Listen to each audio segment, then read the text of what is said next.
Welcome back to OMGPh TV. Okay, sign in.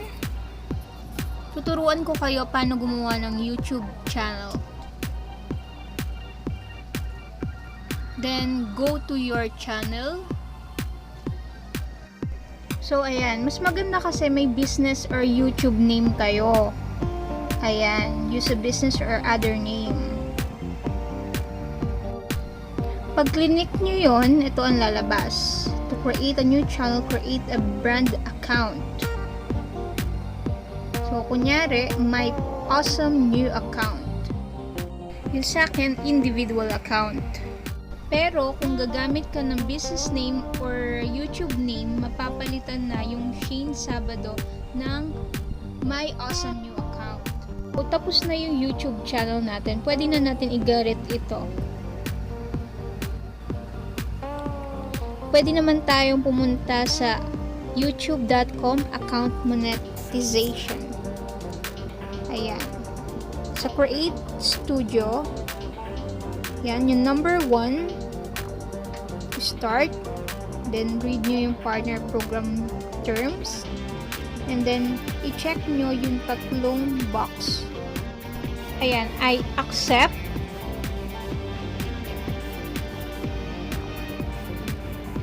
Tayin lang natin. Yan. Good na tayo for number 1. So, sign up for AdSense naman tayo. Click nyo yung start. And then next.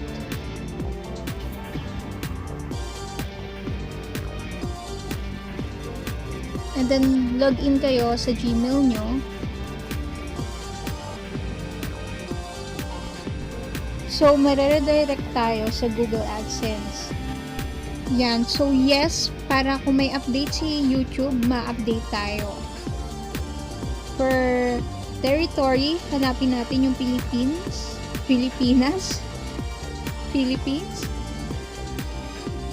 And then, go down. Please review and accept. Yes. Create the account. Yun. Get started na.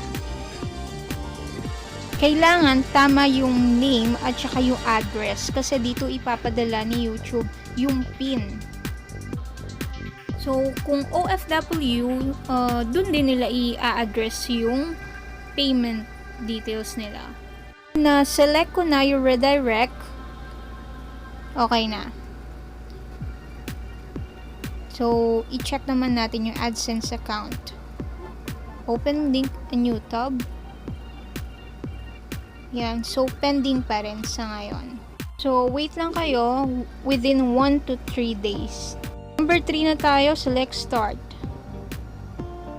Set monetization preference. Wala ka nang gagawin.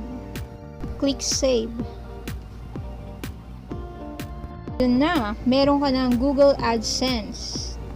Okay, so number 4 na tayo. Dito, kailangan mo maka 4,000 watch hours and 1,000 subscriber in 1 year. Kilos-kilos na, huwag tatamad-tamad. Malay mo, in less than 1 year, ma-approve ka na ni YouTube. I-click lang ang subscribe button and bell notification para sa mga susunod kong videos.